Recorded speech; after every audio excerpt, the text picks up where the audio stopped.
I can't really put a label on how important share time was for me because, I mean, it was everything for me for a while. I mean, as many of you guys know, I went through a lot of struggles in my 4.5 years here at Tech.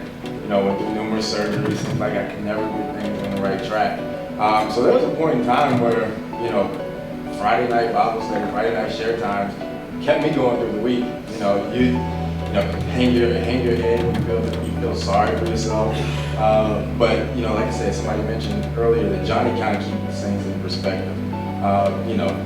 Keeping that godly focus. You're not supposed to just, Friday night before the game, you're not supposed to, that's the only time you think about God. And I think a lot of us get caught up in that trap to where we don't even think about Bibles. We don't do anything from, I guess Saturday through Friday night share time. So Friday night share times for me were everything for a while. I mean, I really learned a lot, like Eddie said, about guys on our team I would have never known about. And it helped me learn a lot about myself and, what I was really, put on this earth for. I mean, there's life outside of football. And it kind of helped prepare me for that in a sense because, from the time I was real little, all I wanted to be was an NFL football player. Everybody always says they have a plan A and then a plan B in case something goes wrong. But I didn't really know if I had that because everything I put my mind to, I wanted to go to college and get a scholarship. I wanted to go to NFL, all that stuff. It seemed like it was going to happen until one point in time. And it's kind of hard, us being athletes, we're very competitive.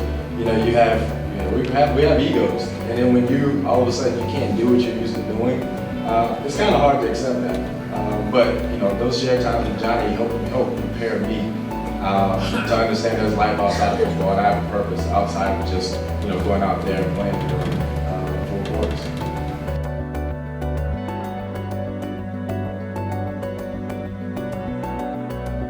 Oh, it's very important. I mean, going into the real world, that's what it is, the real world. You're in college and everything's kind of smooth sailing for you.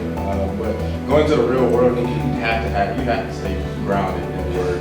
I got to the point where I'm like, I'm so busy, I don't have time to read my Bible.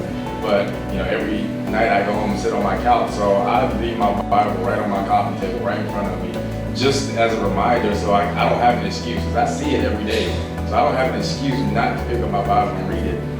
Because if I don't, then that's just stubbornness and that's going to come back on me. So that's what I've started doing because it's important. I mean, just to, like I say, stay level-headed, stay grounded in what you're doing. Make sure you're making the most out of your purpose for being in your life.